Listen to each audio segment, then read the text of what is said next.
Was 2020 your best year ever? Some executives and project managers that Anthony coached in 2020 had their most powerful breakthroughs. Others had a horrible year. No matter what 2020 was like for you, let's take time tonight to set up 2021 for your most powerful breakthroughs. Tonight, if you allow Anthony, he'd like to connect he'd like us to connect to what's hidden deep within us. By ignoring, many continue to manage as they always have, leading to professional and organizational heart attacks, needing massive interventions that might or might not work during emergencies. But by exposing and embracing the truth about them now, we can start freeing up what's clogging the arteries of our higher possibilities. Often bringing light to the kingdom within us, we can connect to the power we must have to achieve higher and a more impactful life. So let's spend a few minutes to catch a glimpse of our hearts. Tonight, I'd like to introduce Anthony Ally. As Jorge said, Anthony is a professional speaker and very powerful motivator. So, Anthony, I look forward to hearing what you have to say, and take it away. Thank you very much, Ruth. Boy, I am deeply moved by what I heard Han share tonight and her background and what her family sacrificed to come here and what she put herself through to achieve what she has. Truly an awesome leader. And I'm equally blessed by what Akin was sharing about Jessica and the leadership that she has shown. It is deeply moving to be here to hear these stories. I especially want to touch on one thing that Akin talked about. You have to learn to lead yourself first before you can lead others.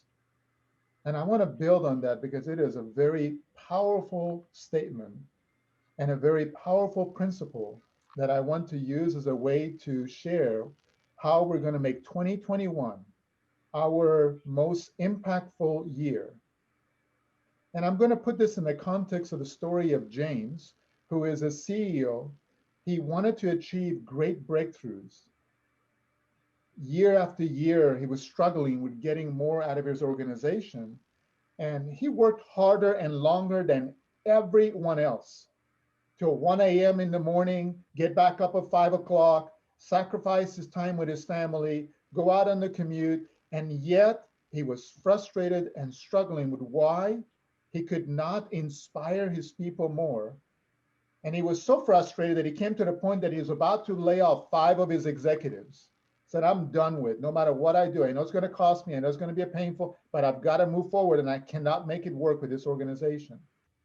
Thankfully, a mutual friend introduced us. And I asked James if he would give me a shot to try to help these 5 executives before just letting them go. As we spent time together, I looked at many dimensions that these executives were trying to achieve. And I focused on one area that I want to touch on today, because if every one of us can realize this one dimension, we will realize how we can open doors so we can commemorate 2021 as our greatest year. But to do that, we must begin tonight. And when I'm going to talk about these executives, it's amazing because 4 out of these 5 executives were able to have unprecedented breakthroughs in their division. One of them decided somewhere else was a better place for him to use his gifts. And I'm going to put this specific principle to play for us tonight to think about this. What is the state of your heart as you begin 2021? What is going on in your thought process? What is going on in your inner kingdom? A person much wiser than I shared thousands of years ago that what goes on in the heart will overflow into our lives. And the heart is so deceitful that even we cannot know it. When I started spending time with one of these executives, I noticed that Ken was struggling in this area, especially of the heart. He was constantly overstressed, overwhelmed. He was working his butt off like his boss was, and like he was forcing everybody else to do. Yet he was not getting the results that he wanted. Actually, when he was honest with me, he says, if it was up to me, I'd just fire myself. I can't take not getting these results. Thankfully, by the end of the year, he was one of those executives that achieved unprecedented breakthroughs.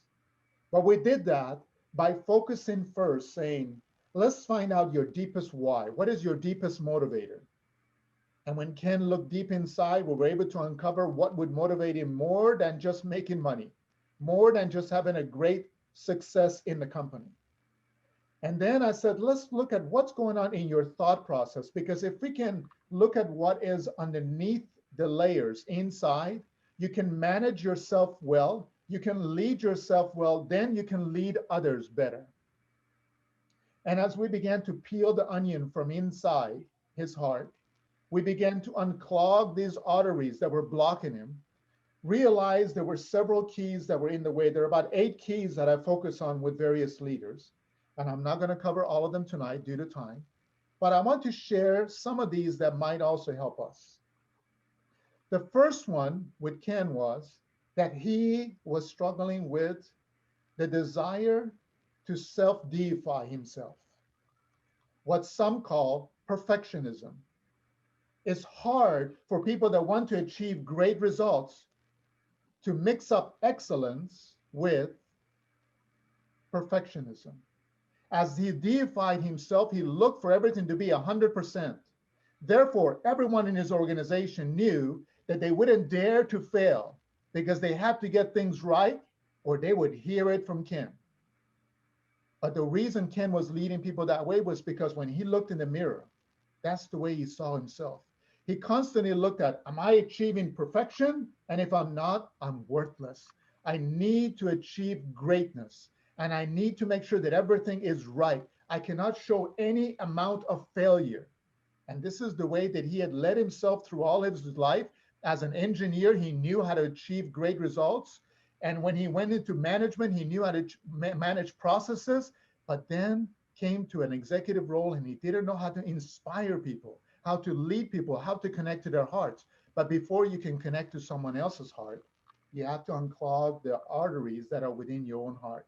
In his case, once he was able to accept every day progress, to achieve greater results, to accept not being perfect, but 70%, 80% being good enough, he was able to save time on a lot of projects. He was able to get things done. People were not spending inordinate amount of time trying to get perfection.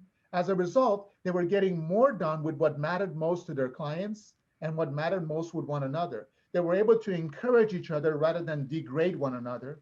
And this led to greater division results for him and for his whole company.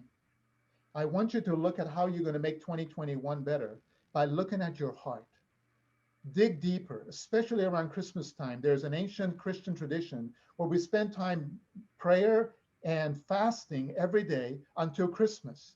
Try to do that. Meditate, deeply focus on what's going on inside of you to uncover what might be blocking you from achieving greatness. Because if you can unleash that inner kingdom, your higher potential, you'll be amazed how much better 2021 will be. And I want to hear from you in your story, how you achieve greatness by unclogging the arteries of your heart. Mr. Toastmaster.